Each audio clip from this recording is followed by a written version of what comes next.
नमस्कार विद्यार्थी मित्रांनो, रसायनशास्त्रावर आधारित आपण या ठिकाणी काही महत्त्वाची PYQ बघत आहे, जे की आरोग्यसेवक आणि MPSCच्या मेन्ससाठी अतिशय महत्त्वपूर्ण ठरणार आहे. चला तर मग बघूया. या ठिकाणी बघा मित्रांनो, पहिला प्रश्न दिलेला आहे, भौतिकरित्या द्रव्य हा मुख्यतः किती अवस्थेमध्ये विभागता येतो. आता बघा या ठिकाणी प्रश्न असा आहे की भौतिकरित्या द्रव्याला मुख्यतः किती अवस्थेमध्ये विभागता येतो. तर मित्रांनो याचं अचूक उत्तर बनणार आहे 3. तसं तर द्रव्य हा 5 अवस्थेमध्ये विभागता येतो. तर सुरुवातीला आपण 3 कुठल्या अवस्था आहे त्या बघूया. जशी पहिली अवस्था आहे आपली स्थायू, द्रव्याची पहिली अवस्था स्थायू येईल. त्यानंतर दुसरी जर म्हटली तर द्रव्य येणार आहे आणि तिसरी जर म्हटली तर वायू. ठीक आहे. आणि सर्वसाधारणपणे या 3च अवस्था आपण बघतो. चौथी अवस्था जर बघितली यामधली तर ती येणार आहे प्लाझ्मा. चौथी अवस्था कुठली आहे? प्लाझ्मा, ज्याला अयनायूसुद्धा म्हटलं जाते. आणि हा सुद्धा प्रश्न बऱ्याचदा विचारलेला आहे की पदार्थाची चौथी अवस्था कुठली किंवा त्याला काय म्हटलं जाते. त्याला प्लाझ्मा किंवा अयनायू असं म्हटलं जाते. ही थोडी अतिउच्च तापमानाला आढळून येते.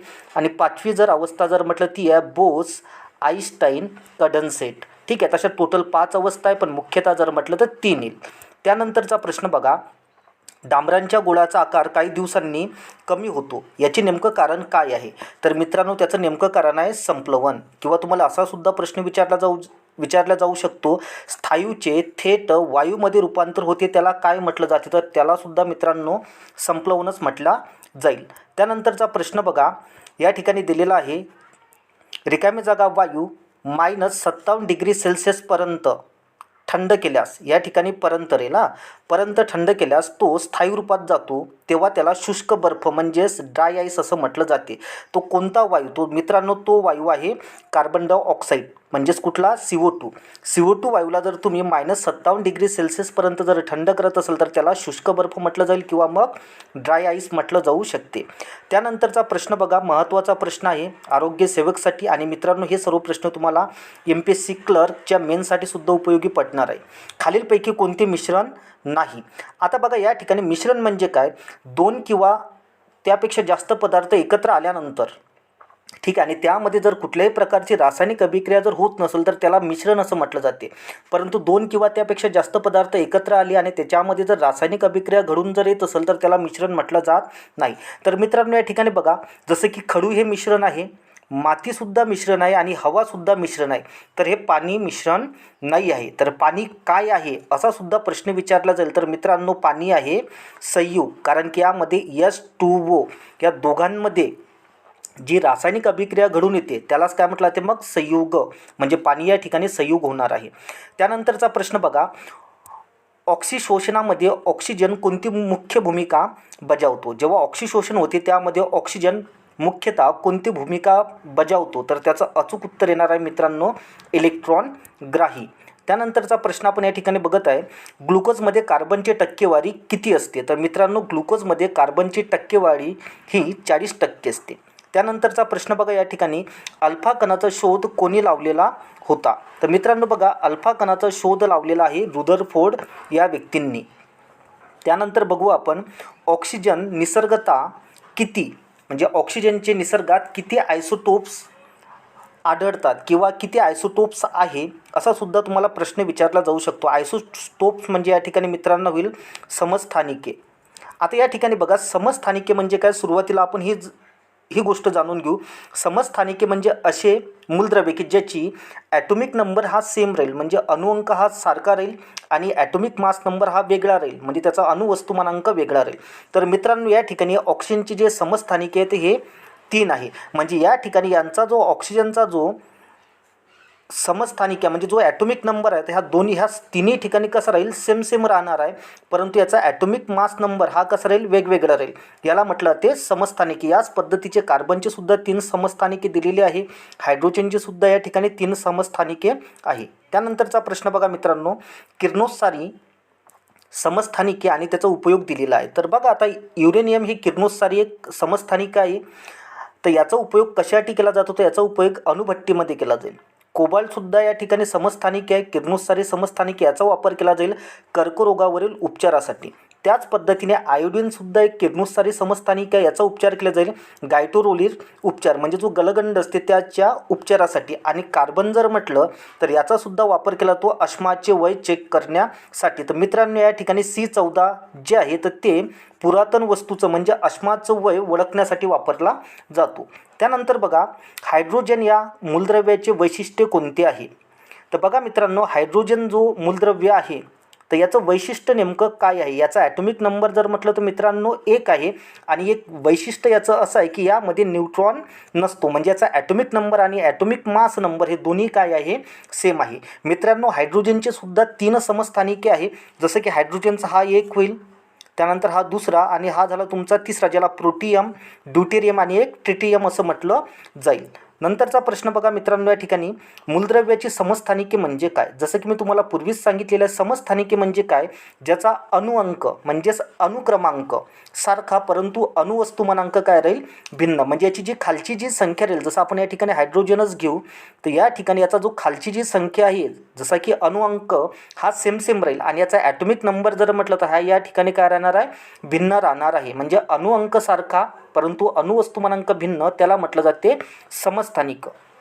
या उलट लक्षात घ्या समभारांक कशाला म्हटलं जाईल की या ठिकाणी ॲटॉमिक मास नंबर हा काय राहील सेम राहील आणि ॲटॉमिक नंबर हा वेगळा राहील तर त्याला म्हटलं जाते समभारांक.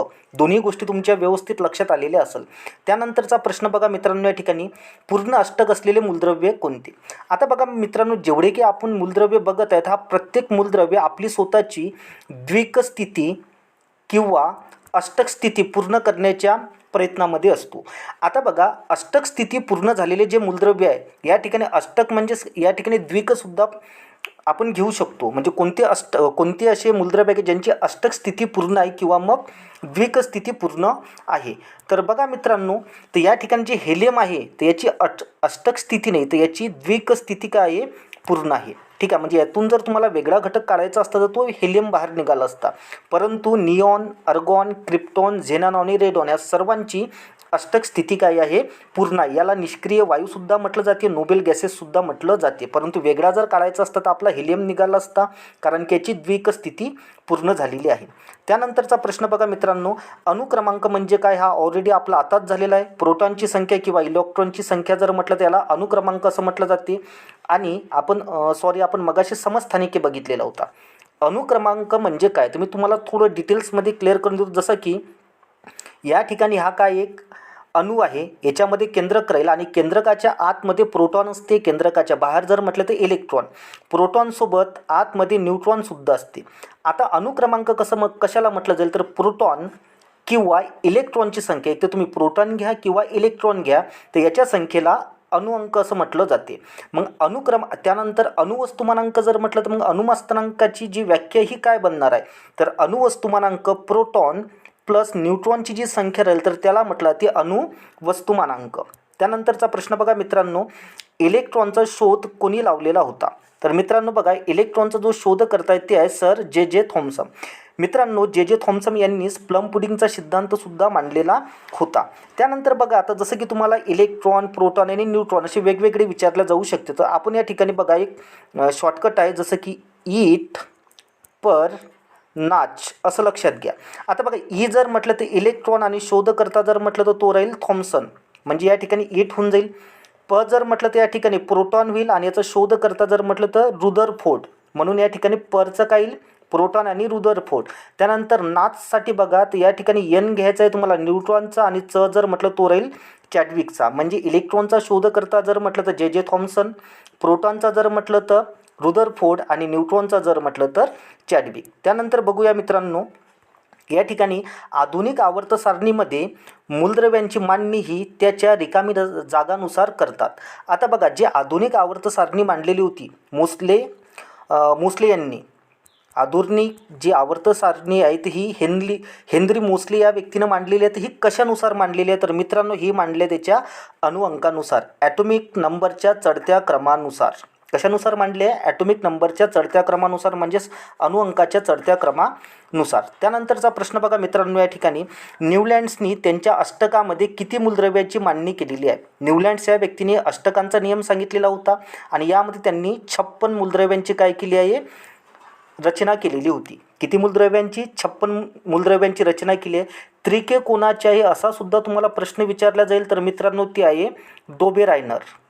डोबेरायनर या व्यक्तींनी त्रिके सांगितलेले आहे. अष्टक जर म्हटले तर न्यूलँड्स यांनी, आवर्त सारणी जर म्हटली तर मेंडेलीव यांनी मांडलेली होती, आणि आधुनिक आवर्त सारणी जर म्हटलं गेलं तर ते मांडली होती हेनरी मोसले या व्यक्तींनी. त्यानंतरचा प्रश्न बघा मित्रांनो, मूलद्रव्याच्या इलेक्ट्रॉन स्वरूपनाच्या आधारे आवर्त सारणीची विभागणी किती खंडामध्ये करण्यात येते? मूलद्रव्याचे जे इलेक्ट्रॉन स्वरूपन आहे तर या स्वरूपनानुसार आवर्त सारणीचे किती खंडामध्ये विभाजन केले जाते? तर मित्रांनो ते केले जाते 4 खंडामध्ये, म्हणजे 4 ब्लॉकमध्ये करण्यात येते. आता बघा मित्रांनो ते 4 ब्लॉक कोणकोणते आहेत? तर मित्रांनो तो पहिला ब्लॉक आहे एस ब्लॉक, नंतरचा आहे पी ब्लॉक, पी ब्लॉक आहे, त्यानंतर डी ब्लॉक आणि एक आहे एफ ब्लॉक. किती ब्लॉकमध्ये? 4. आणि कोणकोणते? एस, पी, डी आणि एफ. मित्रांनो एफ ब्लॉकमध्ये लॅथिनाइट ग्रुप आणि ॲक्टिनोइट ग्रुप हे दोन्हीही काय होते? समाविष्ट होतात. त्यानंतरचा प्रश्न बघा मित्रांनो, कोणता धातू लोखंडाचे गंजणे रोखतो? तर तो मित्रांनो रोखतो जस्त. यालाच बघा मित्रांनो झिंकसुद्धा म्हटलं जाईल. हा काय करतो? लोखंडाचे गंजणे काय करतो? रोखतो, म्हणून लोखंडाला जस्ताचे विलेपन केलं जाते. त्यानंतरचा प्रश्न बघा, खालीलपैकी कशाला मूर्खाचे सोने म्हणून ओळखलं जाते? हा प्रश्न बऱ्याचदा विचारण्यात आलेला आहे. तर आयरन पायराईटला मूर्खाचे सोनं असं म्हटलं जाईल. त्यानंतर बघा मित्रांनो, भोपाळ वायू दुर्घटनेत कोणता वायू बाहेर पडलेला होता? हा सुद्धा प्रश्न बऱ्याचदा विचारलेला आहे. तर भोपाळ वायू दुर्घटनेमध्ये मिथिल आयसोसायनेट हा वायू बाहेर पडलेला होता. त्यानंतर बघू आपण, गारव्यासाठी फ्रीजमध्ये रेफ्रिजरंट म्हणून काय वापरते? ठीक आहे, फ्रीजमध्ये थंडपणा येण्यासाठी तर कशाचा वापर केला जाते रेफ्रिजरंट म्हणून? तर तो केला जाईल मित्रांनो फ्रेयॉनचा. परंतु हा शरीरासाठी हानिकारक असल्यामुळे अलीकडे याच्यावर बंदी घालण्यात आलेली आहे आणि याऐवजी अमोनियाचा वापर करण्यात येतो. हे सुद्धा या ठिकाणी महत्त्वाचं आहे. त्यानंतरचा प्रश्न बघा मित्रांनो, सर्वचे सर्व प्रश्न महत्त्वाचे आहे आणि मी तुम्हाला अदर प्रश्नांचं सविस्तर विश्लेषणसुद्धा करून देत आहे, म्हणजे त्यासुद्धा गोष्टी या ठिकाणी महत्त्वाच्याच आहे. संतृप्त हायड्रोकार्बनमधील 2 कार्बन अणूमध्ये रिकामी जागा असतो. तर बघा आता मित्रांनो, संतृप्त हायड्रोकार्बन जे आहेत, जसं की हायड्रो जे आपण कार्बन जर घेतलं तर याचे 2 प्रकार पडतात. तर एक आहे संतृप्त हायड्रोकार्बन, संतृप्त, आणि एक दुसरं आहे असंतृप्त हायड्रोकार्बन. तर आता बघा, संतृप्त हायड्रोकार्बनमध्ये फक्त सिंगल बॉन्ड येतो. कोणता बॉन्ड? सिंगल, एकेरी बंध. आणि असंतृप्तमध्ये दुहेरी बॉन्ड आणि तिहेरी, म्हणजे दुहेरी बंध आणि तिहेरी बंध असे 2 येणार आहे असंतृप्तमध्ये. थोडं आणखी तुम्हाला डिटेल्स करून देतो. जसं की आता हा एकेरी येणार आहे तुमचा संतृप्तमध्ये. कधी कधी तुम्हाला याचं सूत्रसुद्धा विचारलं जाते. तर याचा फॉर्म्युला होणार आहे CnH2n+2 आणि याला म्हटलं ते अल्केन. अल्केनचं सूत्र तुम्हाला बऱ्याचदा विचारलेलं आहे. तर याचं सूत्र आहे CnH2n+2. तर हे झालं तुमचं संतृप्त हायड्रोकार्बनमधलं एकेरी बंध. मित्रांनो या ठिकाणी तुम्ही दुसरा प्रश्न बघू शकता, त्याच पद्धतीवर आधारित आहे. बघा, सर्वसाधारणपणे कोणते सूत्र अल्काईनसाठी वापरले जाते? जसं आपण पहिलं जे अल्केन बघितलेलं होतं तर ते होतं तुमचं संतृप्त हायड्रोकार्बन म्हणजे एकेरी बंध. आता बघा, असंतृप्तमध्ये 2 येतात. एक येणार आहे तुमचं अल्किन आणि एक येणार आहे तुमचं अल्काईन. एक येणार आहे तुमचं अल्किन आणि दुसरं येणार आहे अल्काईन. तर मित्रांनो या ठिकाणी बघा, अल्किनमध्ये जर म्हटलं तर CnH2n फक्त येणार आहे आणि अल्काईनमध्ये जर म्हटलं तर CnH2n-2. म्हणजे तुम्हाला अल्केनमध्ये काय लक्षात घ्यायचं आहे? अल्केन जर म्हटलं तर CnH2n+2. अल्केनमध्ये अल्किन जे सेंटरमधलं याच्यामध्ये प्लस किंवा मायनस करायचं नाही, फक्त CnH2nच लक्षात घ्यायचं आहे. आणि अल्काईनमध्ये जर म्हटलं तर CnH2n- काय करायचं आहे? 2.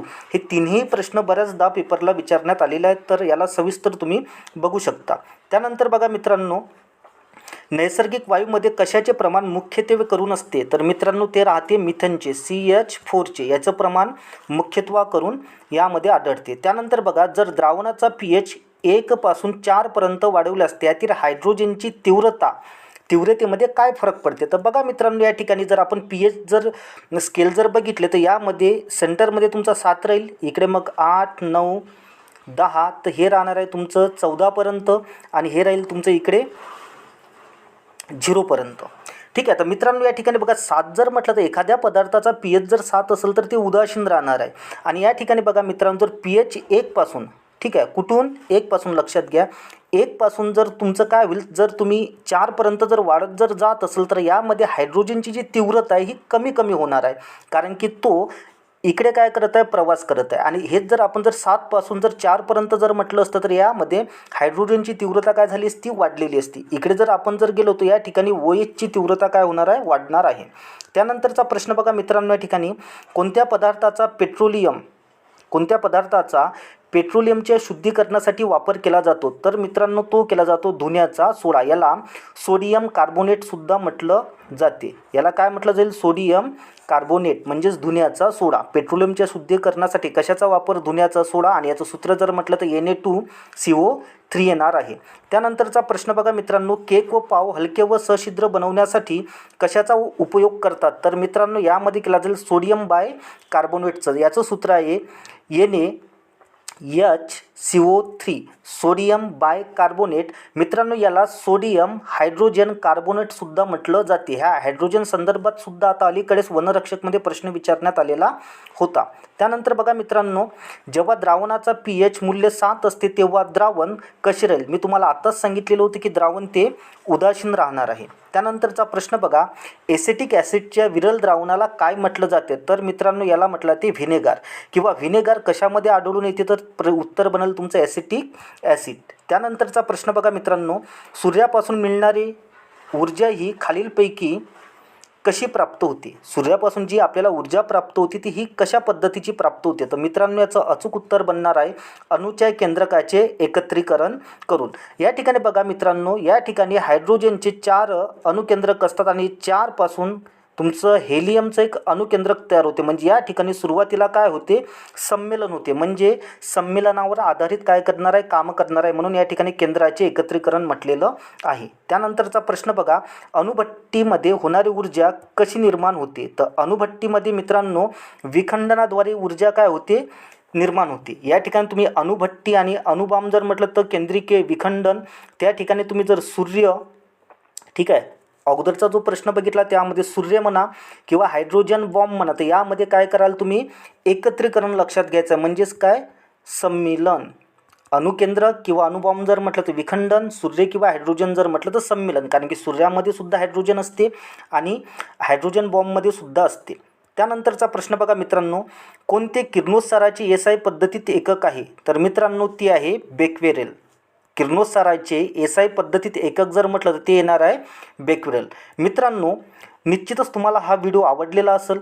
ठीक आहे, जर व्हिडिओ तुम्हाला आवडलेला असेल तर तुम्ही तुमच्या इतर मित्रमैत्रिणीपर्यंत सुद्धा शेअर करू शकता. आणि जर का तुम्ही चॅनलसाठी नवीन असेल तर चॅनलला सबस्क्राईब करून घ्या, जेणेकरून नवीन इन्फॉर्मेशन तुम्हाला लगेच मिळून जाईल. आणि तुम्हाला लेक्चर कसं वाटलं हे नक्की कमेंट बॉक्समध्ये सांगा. Thank you so much.